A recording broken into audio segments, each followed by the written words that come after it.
Amigos televidentes de todo el país, muy buenas noches. Esto es Los Candidatos, Propuestas y Opiniones.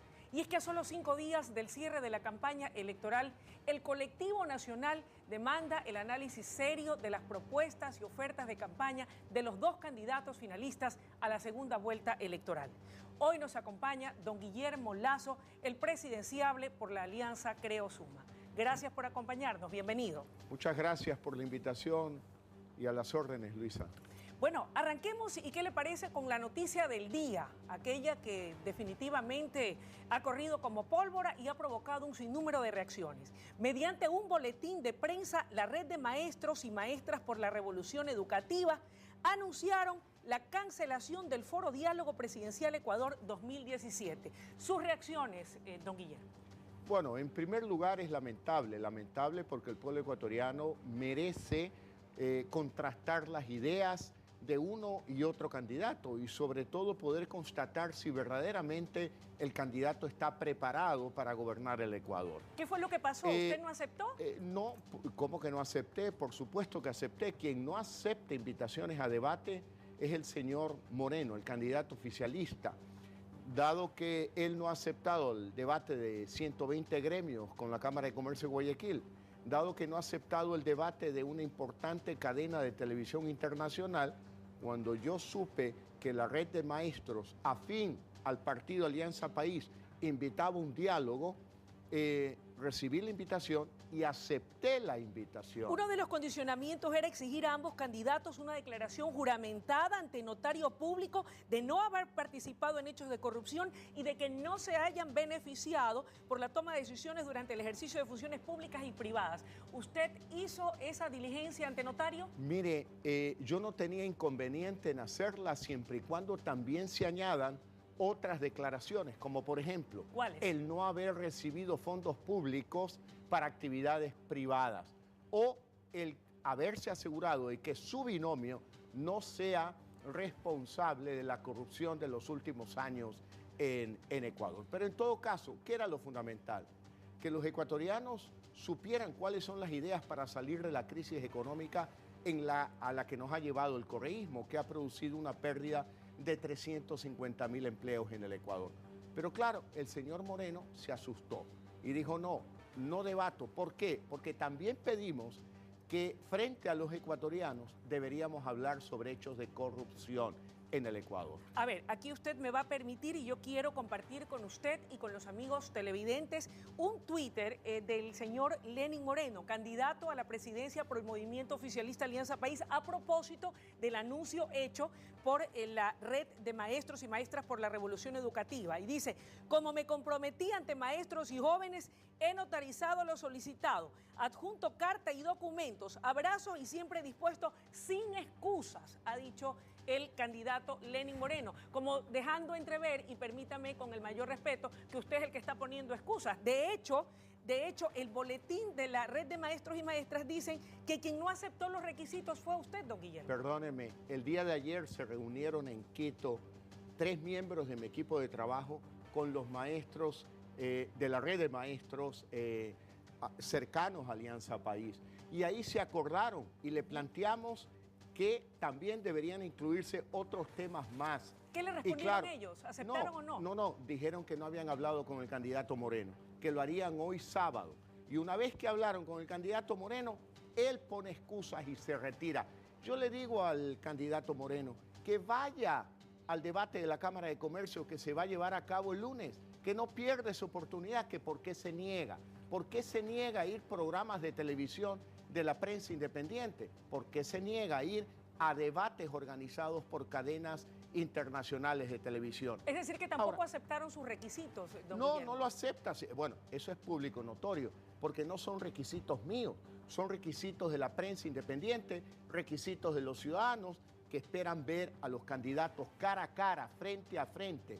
Mire usted cómo en la primera vuelta hubo la silla vacía en el debate de la Cámara de Comercio de Guayaquil. Quedan 5 días, quedan 5 días. ¿Usted cree que se pueda dar ese debate en otro de los foros, como en el de la Cámara de Comercio de Guayaquil? ¿Usted estaría dispuesto aún a debatir o a dialogar, o como se llame, que quiera, los dos candidatos para exponer juntos sus propuestas? Luisa, a mí me invitaron a un debate que se va a llevar a cabo en la Casa de la Cultura de Quito mañana a las 8 de la noche. Yo voy a estar ahí, voy a ir. Y ahí los ecuatorianos podrán constatar que las puertas estarán cerradas, muy probablemente, o que el señor Moreno no ha querido ir. Pero de hecho van a estar cerradas porque han anunciado que está cancelado ese diálogo. Hay otra oportunidad. Queda otra oportunidad. El día lunes, que vaya al debate de la Cámara de Comercio de Guayaquil, el señor Moreno, que no ponga pretextos, que ahí no le pone ningún requisito, que ahí puede ir inclusive con el cargo de conciencia que tiene de no poder poner cara a los actos de corrupción de este gobierno. Oiga, pero si no van los ecuatorianos que estábamos anhelando ver a los dos candidatos juntos, exponer sus ideas, sus propuestas, sus tesis, como que nos vamos a quedar con las ganas, parece, o da la impresión. Es que el señor Moreno no acepta, no quiere ir, él tiene otra oportunidad. Si no quiere ir mañana, como parece que no va a ir y no va a haber debate, que vaya el día lunes al debate de la Cámara de Comercio de Guayaquil. Usted lo reta a que se presente. Pero este claro, lunes. no soy yo el que lo reta, no se trata de retar o no, se trata de ser cordial con el pueblo ecuatoriano,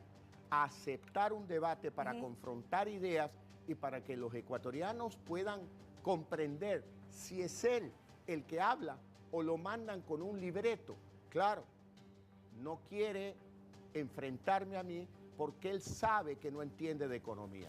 Y él sabe también de que hay actos de corrupción, como por ejemplo la lista de Odebrecht, que yo le voy a preguntar, señor Moreno, ¿por qué su gobierno no presenta la lista de los corruptos que recibieron sobornos de Odebrecht? Pero han dicho que todavía no está en la lista, que todavía no ha llegado, que están esperando y están ansiosos, no solamente el candidato Moreno, sino muchos otros funcionarios del gobierno, el propio presidente de la República, el candidato a la reelección, el señor Glass. Todos, así como usted, han manifestado que anhelan tener pronto esa lista y que se dé a conocer sus nombres al país. Hay una diferencia entre ellos y nosotros, ¿Cuál? los ciudadanos, en que los que están bajo sospecha de haber recibido sobornos son ellos. Es el señor Glass, responsable político de la corrupción en Ecuador. Es el señor Moreno, es el señor Correa, porque son ellos los funcionarios públicos los que han llegado a acuerdos con Odebrecht. Los ciudadanos como yo no hemos desempeñado ninguna función pública durante los últimos 10 años y además no hemos contratado nada con Odebrecht. Son ellos los que tienen vergüenza, tienen miedo de que yo le diga en su cara al señor Moreno: oiga, ¿por qué no ha presentado la lista de los beneficiarios de los sobornos de Odebrecht?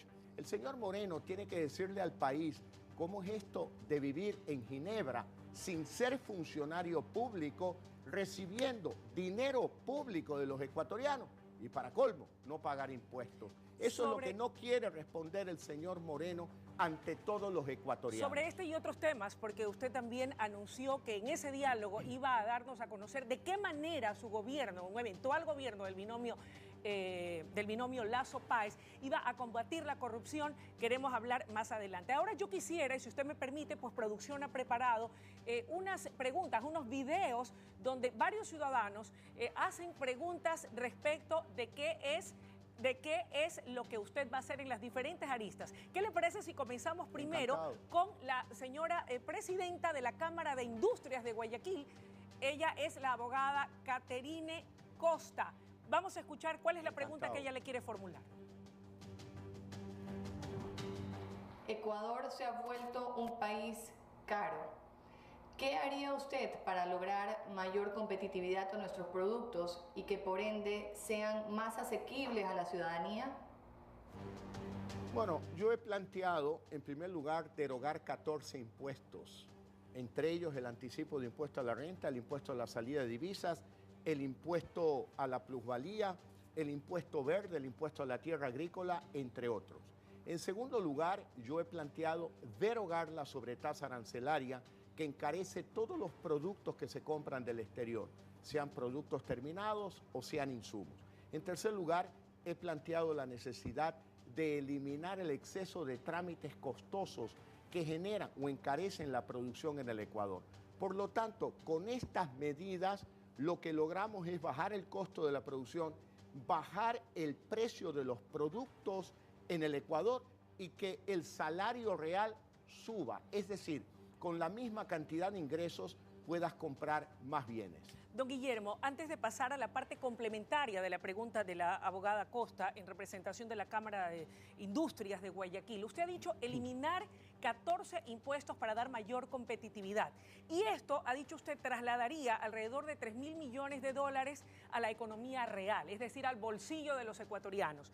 ¿De qué manera, y aquí viene otra interrogante, usted va a llenar ese vacío que va a quedar de la caja fiscal de esos 3.000 millones? ¿Cómo los va a reemplazar para poder acometer también en otras acciones de emprendimiento social, por ejemplo? Ahí está la clave, Luisa.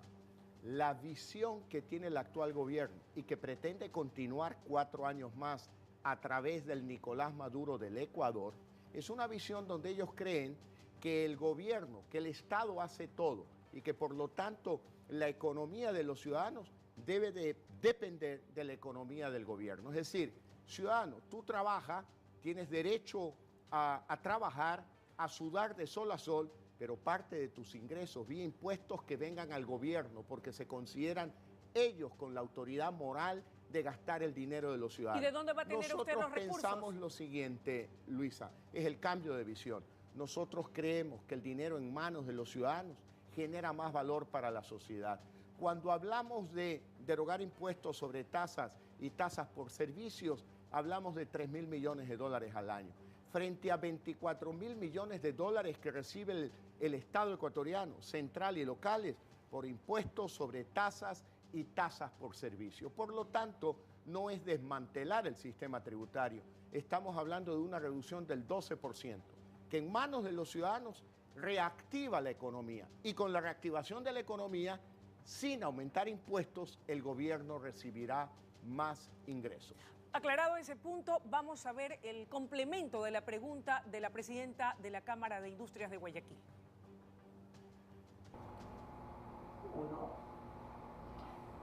De llegar usted a la presidencia, ¿cuál será el rol del empresariado que genera 9 de cada 10 plazas de trabajo adecuado? Bueno, la participación del sector privado es fundamental, pero veamos qué ha pasado en los últimos 10 años. En el 2006, el gasto público representaba un 22% del Producto Interno Bruto. Hoy representa el doble, cerca de 44% del Producto Interno Bruto. Eso demuestra claramente que al extraer recursos del sector privado para agrandar el Estado, se ha desplazado la inversión privada en el Ecuador. ¿Eso cambiaría en su gobierno? ¿Quién genera empleo en la sociedad? En los emprendedores, el sector privado, la inversión local e internacional. Permítame darle una cifra. En el Ecuador hay 3 millones de personas afiliados a la Seguridad Social. Así es. Aproximadamente 500.000 pertenecen al sector público y 2,5 millones al sector privado. Esa cifra le demuestra claramente que es el sector privado el que genera empleo, pero un sector privado que está maniatado en este momento. Exceso de impuestos, exceso de trámites, sobre tasas arancelarias y un discurso que acosa la inversión privada, tanto local como internacional. Así que nuestra propuesta es muy clara: derogar impuestos, derogar sobretasas, el exceso de trámites e impulsar la inversión privada, local e internacional. Amigos televidentes, es importante recordarles que este programa se está transmitiendo en vivo y en directo en señal nacional. ¿Qué le parece si escuchamos ahora una pregunta formulada por el señor Paul Olsen, representante del sector agroindustrial ecuatoriano? La esperanza por el campo ha regresado. Por eso yo le quisiera preguntar al candidato en qué consiste el 31, los créditos productivos para el campesino ecuatoriano, y también si el presupuesto actual que se le brinda o que se le presta al Ministerio de Agricultura y Ganadería y Pesca se va a mantener o va a crecer. A lo que se refiere Paul Olsen es a la propuesta nuestra de capitalizar el Banco Nacional de Fomento, llamado hoy Banecuador, en $1.000 millones para desde el Banco Nacional de Fomento dar crédito al sector agropecuario, al pequeño y mediano agricultor y ganadero del Ecuador, a 30 años plazo al 1% de interés. ¿En qué se basa esto? Muchos dicen es un subsidio y yo contesto, claro que sí, es un subsidio. Todos los países del mundo subsidian la agricultura porque es el sector que más empleo genera para la sociedad. Ahora, vamos un poquito hacia el pasado. Hace 40 años, cuando el Ecuador todavía no exportaba petróleo, la agricultura y la ganadería aportaban con el 25% del Producto Interno Bruto. Hoy no llegan ni al 6%. ¿Qué quiere decir esto? Que se le ha dado la espalda a la agricultura, aquel campesino que produce todo lo que consumimos a diario en el Ecuador. Más aún aquel cuando en momentos como estos, don Guillermo, en donde la agricultura, el agricultor ecuatoriano, el hombre del campo, está terriblemente golpeado por los embates de la naturaleza. Mire lo que está pasando el día de hoy, ahora, en la provincia del Oro. Acabo de llegar de la provincia del Oro. ¿Qué encontró por allá? Bueno, y hay afectación en el sector agropecuario por el exceso de lluvia. Así es. Yo le quiero decir a los agricultores pequeños, medianos, ganaderos, pequeños, medianos, que claro, como le puede suceder a cualquier persona, que en los últimos años ha tenido problemas, tropiezos en sus cultivos, en sus cosechas, y no han podido pagar sus deudas con el Banco Nacional de Fomento, nosotros tenemos una propuesta muy clara. ¿Van a condonarles las deudas? Porque el Banco Nacional de Fomento ya las castigó. ¿Para qué mantener la mano en el cuello del pequeño agricultor y ganadero? Hay que dejarlo libre para que vuelva a comenzar, para que vuelva a emprender, porque atrás de un campesino hay una esposa, hay unos hijos pequeños que esperan prosperar en la vida. Vamos ahora a revisar preguntas que hacen los ciudadanos y que ha recogido nuestro equipo de producción. Veamos. Mi pregunta va basada, ¿de qué manera él va a financiar esos 1.000 empleos que dice que va a conseguir para la gente pobre?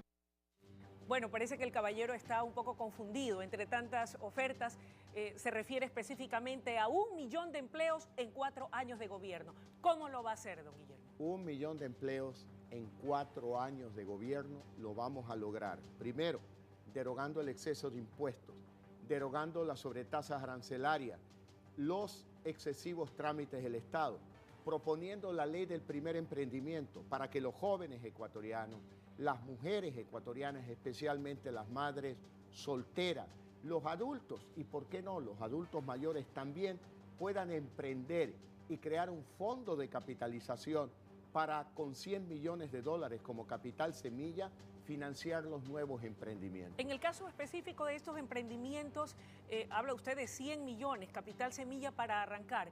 ¿De qué manera y bajo qué condicionamientos o características específicas se va a determinar cuánto podrá recibir cada persona? Tomando en consideración que estamos hablando de estudiantes, de madres solteras, de adultos mayores. Eso depende del emprendimiento, depende de los recursos que requiera el emprendimiento. Ahora, yo me gustaría ser muy concreto con el caballero de la pregunta. Así es. Cuando yo hablo de 1 millón de empleos en 4 años de gobierno, lo que me refiero es a lo siguiente: crear un empleo en el Ecuador, de acuerdo con informes del Banco Mundial y otros organismos internacionales como la CEPAL, cuesta $20.000.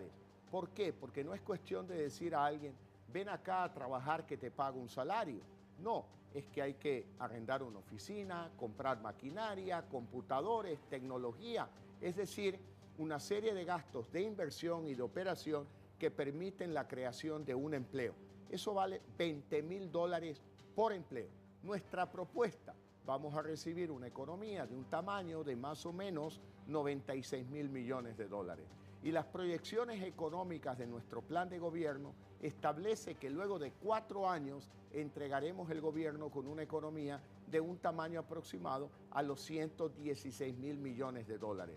Haber crecido en 20.000 millones de dólares. Para 20.000, ahí está el millón de empleos durante 4 años de gobierno. ¿En qué áreas? En todas las áreas que libremente escojan los ciudadanos.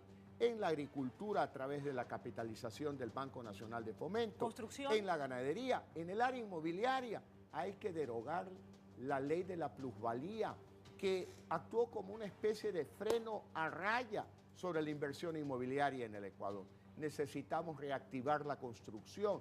Necesitamos también atraer inversión extranjera en la industria, en el comercio, en la banca, en todas las actividades económicas del Ecuador, para que el crecimiento económico actúe como una locomotora que jala vagones de nuevos empleos en el Ecuador. ¿Quiere decir entonces que la dolarización está garantizada en el país, que no habrá paquetazos, que no habrá sorpresas, apenas usted tome las riendas del país en caso de resultar electo presidente de los ecuatorianos? Yo le puedo decir al pueblo ecuatoriano ustedes, aquel 95% de ciudadanos que dice que prefiere al dólar como moneda porque le ha dado seguridad, como efecto ha significado la posibilidad de acrecentar el patrimonio o de crear un patrimonio de la clase media ecuatoriana, de todos los ecuatorianos. Esa dolarización nosotros la vamos a fortalecer, pero no con discursos ni con leyes. La vamos a fortalecer con dólares. ¿Cómo? Trayendo dólares del exterior al Ecuador. ¿Cómo? Impulsando el comercio internacional, impulsando la inversión extranjera. No me cansaré de decir, más Ecuador allá en el mundo y más mundo aquí en el Ecuador. ¿Qué implica eso? Más banano ecuatoriano a diversos mercados del mundo, más flores, más cacao, más café, más camarón, más productos del mar, más artesanía ecuatoriana en el mundo y más inversión extranjera del mundo aquí en el Ecuador. Pero para aquello es necesario un cambio para modernizar la economía, suscribir acuerdos de comercio con todas las regiones del mundo y generar un cambio que dé confianza para que el inversionista extranjero diga, llegó un nuevo gobierno al Ecuador. Don Guillermo, si me permite, tenemos dos preguntas más Encantado. de dos ciudadanos de a pie, de dos ciudadanos que también tienen preguntas para usted. Escuchemos. Bueno, le quisiera preguntar, ¿a dónde va a emplear a 1 millón de personas?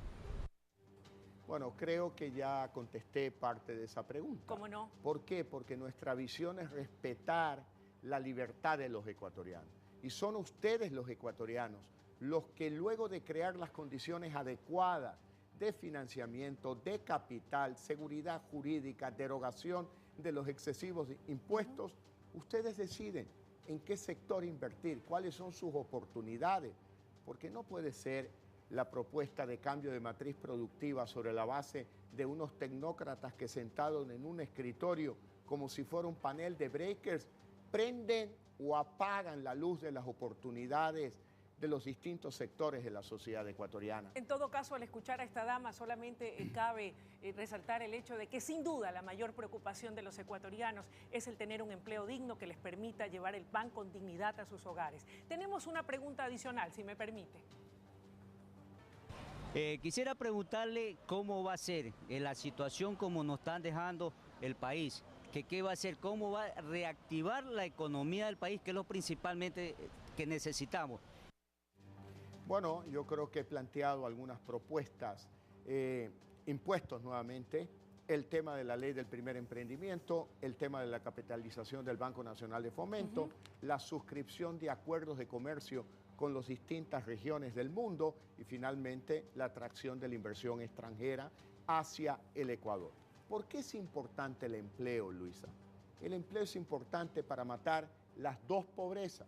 La pobreza material, que no necesito explicarlo. El 62% de las familias ecuatorianas viven con ingresos menores al valor de la canasta básica familiar.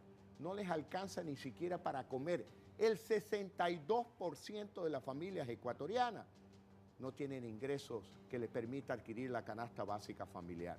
En segundo lugar, 6 de cada 10 ecuatorianos que forman parte de la población económicamente activa no tienen un empleo, viven en el desempleo o viven en la informalidad. Y aspiran a un empleo sin lugar a dudas. Por lo tanto aspiran un empleo y los jóvenes no solo aspiran a un empleo, ellos quieren trascender, quieren dejar un legado hacia sus herederos en el futuro, quieren dejar huella en su vida, quieren emprender y por eso dedicamos a ellos nuestro programa de gobierno para crear estímulos tributarios. Si contratas personal, podrás deducir de la base imponible no solo el costo de 10 empleos, si contratas 10 empleados, da fuente de trabajo para 10 padres de familia, sino que puedes deducir el equivalente del costo de 20 empleos. Esa es la manera de estimular a través de estímulos tributarios la creación de empleo. Don Guillermo, pasemos a otro tema. Y habíamos hablado en la introducción del programa que una de las grandes preocupaciones del pueblo ecuatoriano es el tema de la corrupción.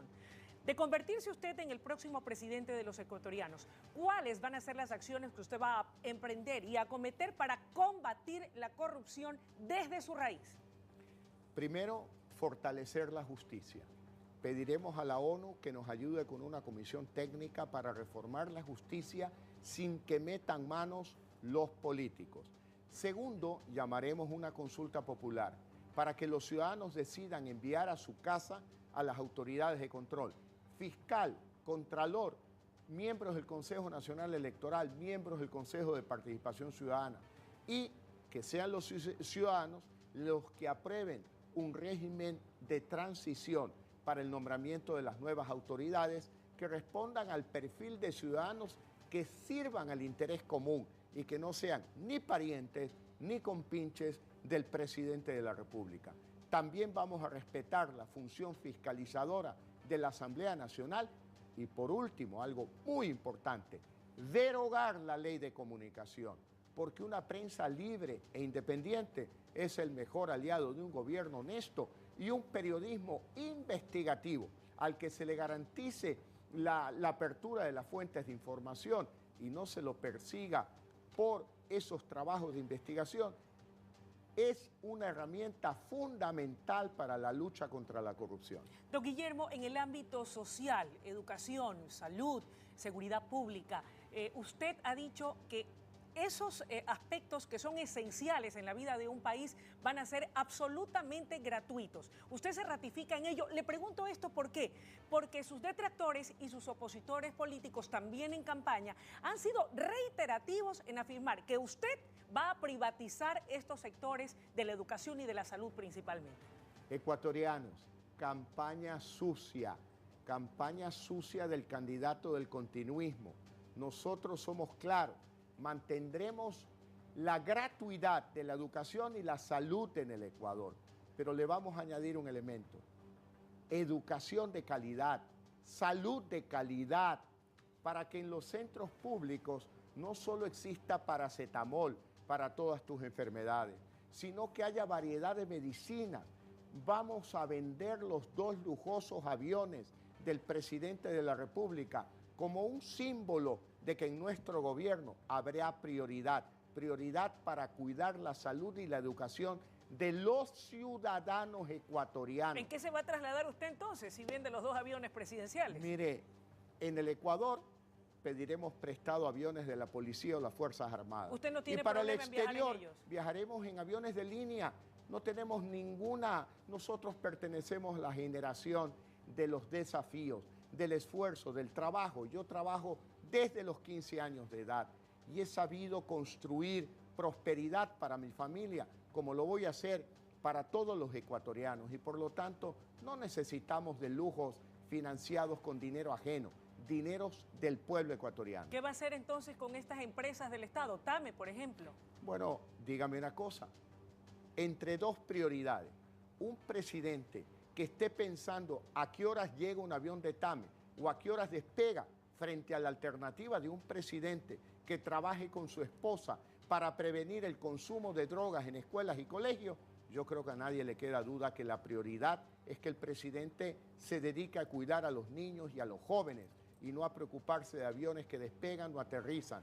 Eso es un tema del sector privado.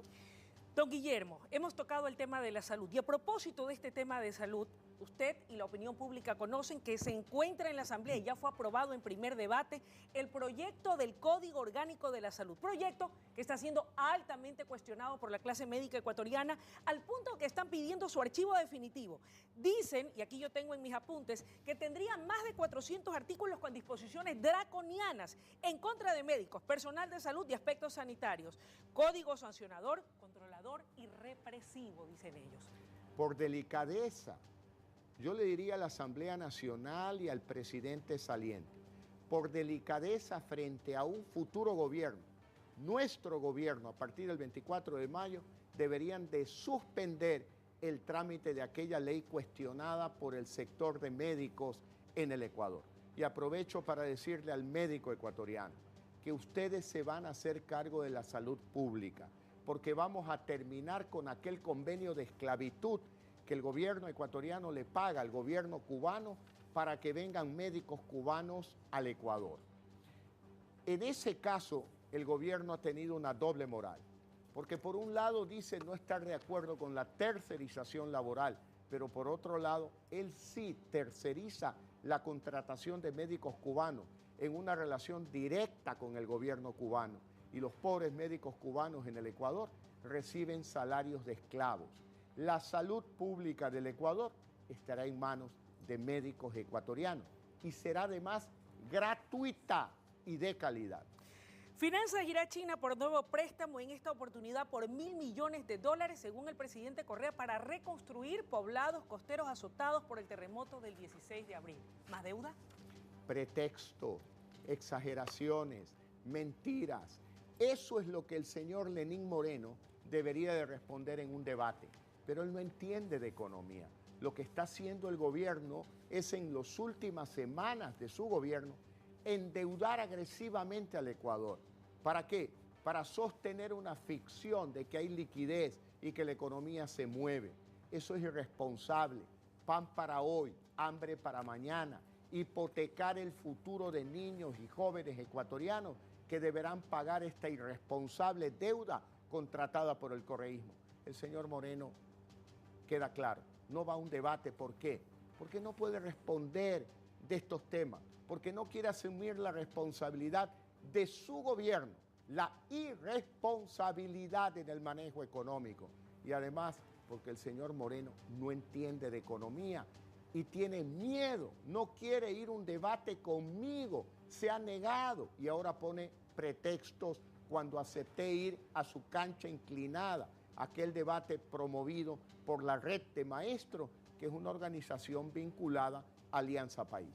Don Guillermo, ¿cómo ha visto usted los preparativos y el trabajo que viene realizando el Consejo Nacional Electoral para garantizar la transparencia del sufragio del próximo 2 de abril? ¿Está usted satisfecho? ¿Se siente conforme? ¿Está contento? ¿Está optimista? Al igual que la mayoría de ecuatorianos, lo vemos con desconfianza. ¿Por qué? La mayoría de ecuatorianos no confía en un Consejo Nacional Electoral compuesto por 5 miembros de Alianza País. Este Consejo Nacional Electoral nombra a todos los presidentes de los consejos provinciales, de las delegaciones provinciales.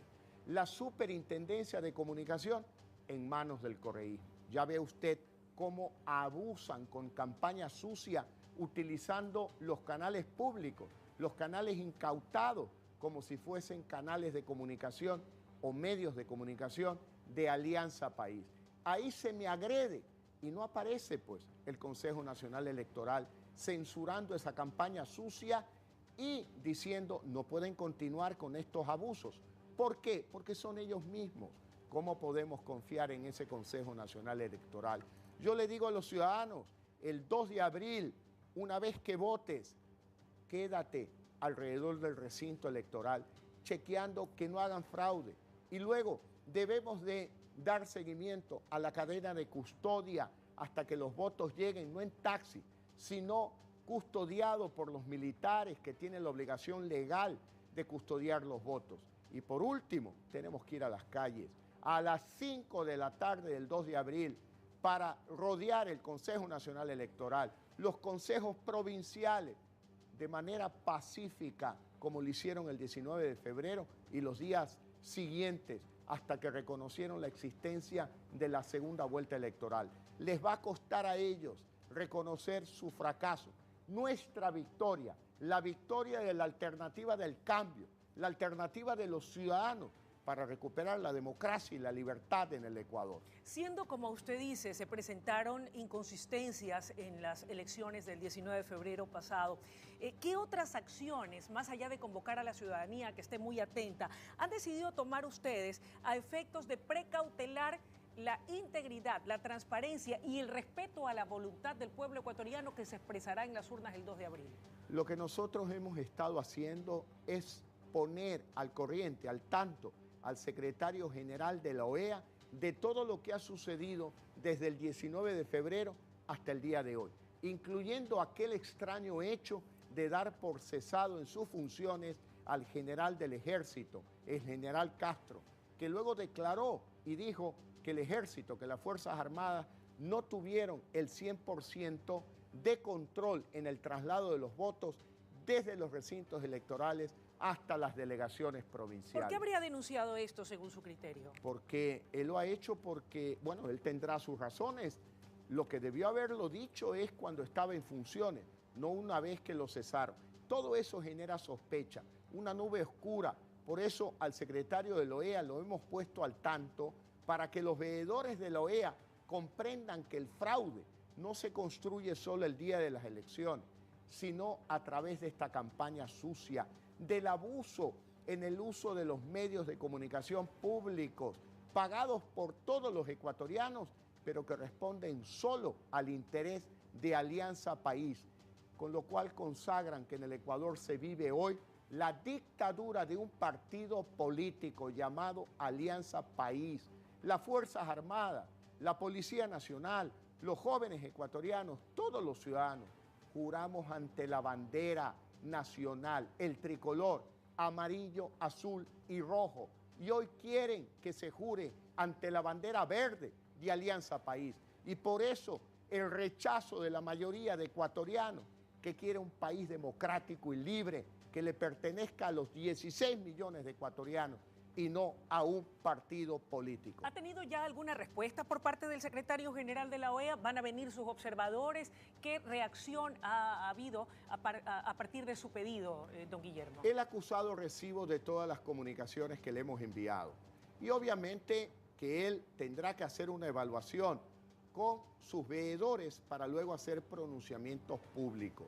Inclusive lo hemos puesto en conocimiento de que en el Ecuador no dejaron entrar a Lilian Tintori, una luchadora por los derechos humanos en el mundo, y no la dejaron entrar por miedo, porque Lilian Tintori venía al Ecuador a contarnos cómo se vive en Venezuela. Bueno, la violación de derechos humanos, la violación de derechos civiles, derechos políticos, perseguidos políticos, crisis económica, crisis institucional y hasta una crisis humanitaria. Ese modelo de la dictadura de un partido político que ha avanzado en Venezuela es el que quieren implementar en el Ecuador. El argumento para impedir el ingreso de la señora Tintori era de que ella venía a participar en proselitismo político a favor de su campaña. El argumento que utilizan es el mismo que utiliza el señor Moreno para no ir al debate de la red de maestros ni de la Cámara de Comercio. Puros pretextos. Tienen miedo, Luisa, tienen miedo. Miedo de que el pueblo ecuatoriano reaccione como va a reaccionar en las urnas el día 2 de abril. Al depositar su voto en las urnas, escogerá el cambio. Y por eso tienen miedo de que el pueblo ecuatoriano abra los ojos. Por eso el señor Moreno no va al debate. Por eso no dejan entrar a Lilian Tintori. Por eso a Guillermo Lasso no le permiten programas en vivo en canales públicos, en canales incautados. Y claro, eso sí, tienen una cancha inclinada, donde por supuesto ellos quieren con árbitro comprado, como es el CNE, con temor a los medios de comunicación, quieren permanecer eternamente en el poder. Por eso el pueblo ecuatoriano saldrá a las calles el 2 de abril, votará en las urnas y le dirá no más correísmo, basta de burlas. Don Guillermo, la Iglesia Católica a través del Monseñor Fausto Trevis ha hecho un llamado a un voto a conciencia y con discernimiento. Y lo más importante, han dicho, el pedido a los ecuatorianos, incluido a los dos candidatos finalistas, de que se respeten los resultados electorales del 2 de abril. Ustedes y usted como candidato por el Movimiento Creo, ¿aceptará los resultados, les sean favorables o no? En primer lugar, yo saludo el comunicado de la Iglesia Católica del Ecuador, por quien guardo mucho respeto y consideración. En segundo lugar, obviamente que en democracia, con un libre juego, si los resultados responden a la voluntad popular, por supuesto que los vamos a reconocer. Pero si esos resultados no responden a la voluntad popular, créame, Luisa, con absoluta firmeza y entereza, iremos a las calles a protestar por irregularidades que puedan tener por objetivo torcer la voluntad popular. No vamos a ser ingenuos, somos demócratas, respetamos las reglas de juego cuando estas son transparentes y equitativas para ambas partes, no lo que sucede hoy, una cancha inclinada. Por eso yo le digo a los ecuatorianos, vota por el cambio. Tenemos que ganar con un gran margen para evitar el fraude. Cuando hablamos de un gran margen, esto quiere decir entonces que en el escenario de que usted perdiera, en el supuesto no consentido, porque todos los candidatos van a ganar y le apuestan a ganar, usted ha dicho va a ser respetuoso de la voluntad popular, pero si pierde, don Guillermo, en el escenario de que pierda, ¿qué hará usted? ¿Se retirará de la política? ¿Continuará ejerciendo política activa desde la oposición? ¿Volverá a lanzarse en el 2021? ¿Qué es lo que tiene proyectado? Digo porque todo puede suceder. A ver, Luisa, todo mi mente, mi corazón y mi alma tienen un objetivo: acompañar al pueblo ecuatoriano en esa gran victoria para recuperar la democracia y la libertad en el Ecuador. ¿Qué pase luego? Con mucho gusto aceptaré otra invitación suya y le contaré de mi vida. Pero ahora el pueblo ecuatoriano requiere de un liderazgo para producir el cambio que permita recuperar la democracia y la libertad en el Ecuador, como lo vamos a hacer luego de ganar las elecciones el 2 de abril próximo. Se lo preguntaba porque recuerdo, por ejemplo, el caso en el que el doctor Borja a la tercera fue la vencida. O sea, no ganó en la primera, no ganó en la segunda, intentó en la tercera y llegó. Ojo, yo obviamente tampoco soy pitoniza, ni adivina, ni mucho menos, pero le pregunto pensando en que cualquier cosa puede suceder. Insisto, hacia allá iba orientada mi pregunta. Luisa, esta no es una elección cualquiera. Esta no es una elección para escoger simplemente entre el color naranja o el color blanco. ¿Cuál es la diferencia? Esta es una elección entre esta en y la las que anteriores? se escoge dictadura o democracia. Una bandera color verde con la que quieren cobijar a todos los ecuatorianos, o el respeto a la institucionalidad representada por los símbolos patrios. La bandera amarillo, azul y rojo que cobija a los 16 millones de ecuatorianos. Por lo tanto, esta es una elección muy especial, donde escoges entre el modelo de la dictadura de un partido político o escoges la democracia, la libertad. Por lo tanto, no es una elección cualquiera. Esto no es cuestión de decir, bueno, mañana lo volvemos a intentar. No, yo tengo un compromiso muy grande con aquel 65% de los ecuatorianos que votó por uno de los 7 candidatos de oposición. Mi compromiso es muy grande, llevar adelante esta batalla. ¿Para qué? Batalla democrática, por supuesto.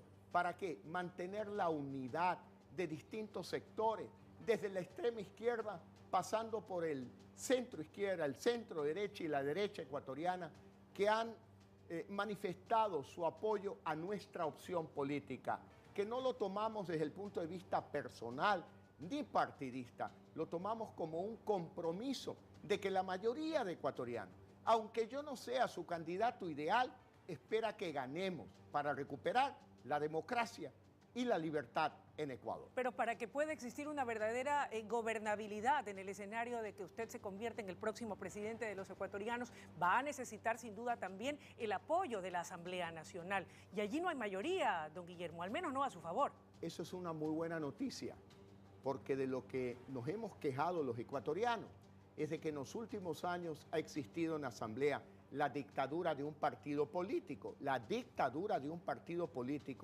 que ha pretendido desconocer la existencia, el pensamiento y la visión de otros sectores de la sociedad ecuatoriana.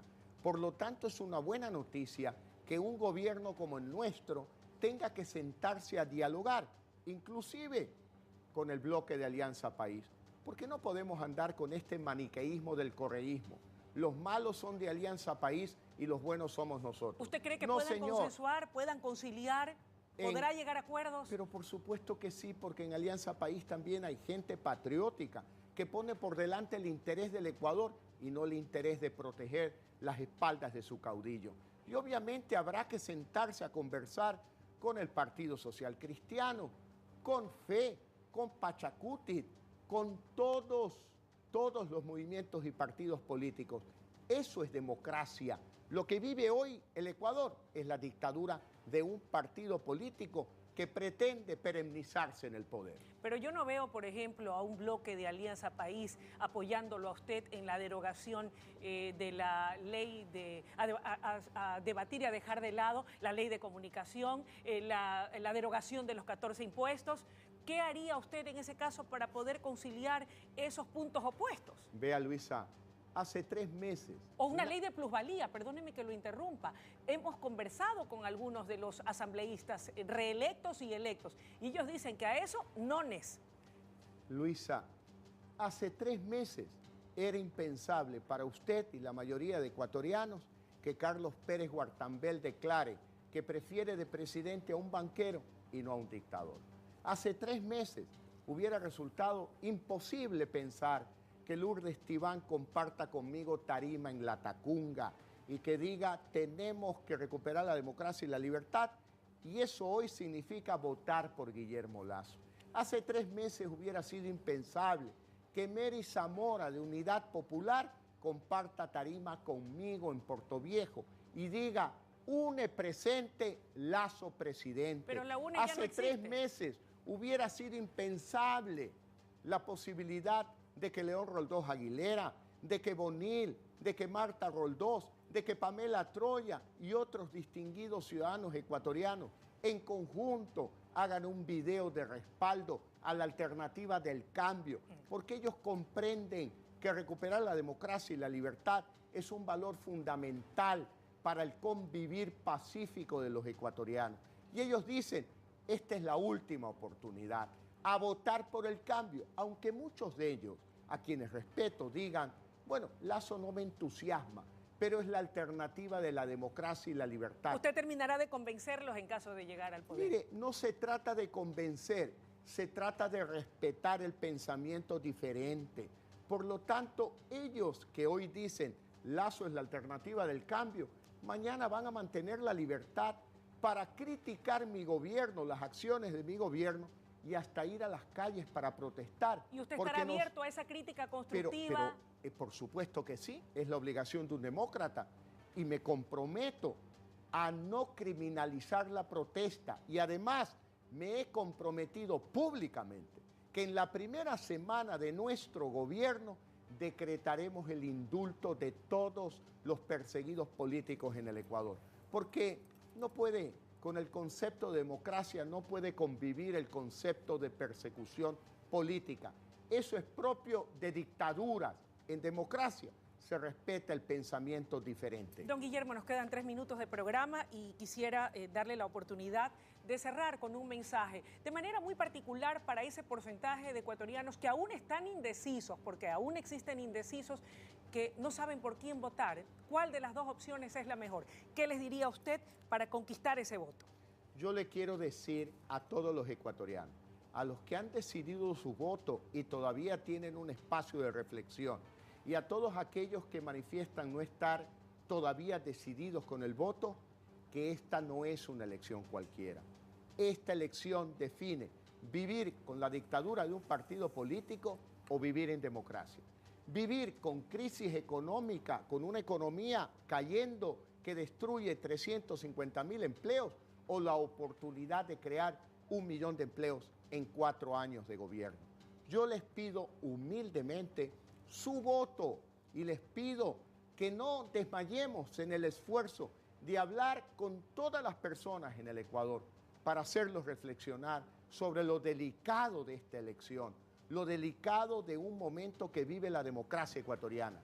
O recuperamos la democracia para vivir en libertad, porque cambio significa 1 millón de empleos en 4 años, porque cambio significa respetar la libertad de un joven de estudiar en la universidad lo que él quiere estudiar, no lo que le diga el gobierno, porque cambio significa respetar la libre opción de una madre ecuatoriana que tiene derecho a ella decidir en qué cocina cocina, porque el cambio significa respetar el precio del cilindro de gas de uso doméstico, que me comprometo a no subirlo ni en 1 centavo, No habrá porque paquetazo. cambio significa derogar el 100% del impuesto a la importación de cocinas de gas, porque el cambio significa prosperidad, oportunidades para que el pueblo ecuatoriano salga de la pobreza, tenga la oportunidad de un empleo o de emprender. Por eso le digo a todos los ecuatorianos, vamos juntos por el cambio para derrotar a la dictadura de un partido político y vivir en democracia, en libertad, con la confianza en un futuro mejor para todos los ecuatorianos, para vivir con esperanza. Muchas gracias, Luisa. A usted muchas gracias, amigos televidentes. Ha sido la intervención de don Guillermo Lasso, presidenciable por la Alianza Creo Suma. En este programa, Candidatos, Propuestas y Opiniones, una iniciativa de RTS y La Noticia que hemos puesto a vuestra consideración para permitir que los dos candidatos finalistas puedan exponer sus propuestas y sean ustedes los que saquen sus propias conclusiones. Mañana, domingo, a las 19 horas, tendremos la otra alternativa, al licenciado Lenín Moreno, candidato a la presidencia de la República por el movimiento oficialista Alianza País. Gracias por vuestra amable sintonía. Buenas noches.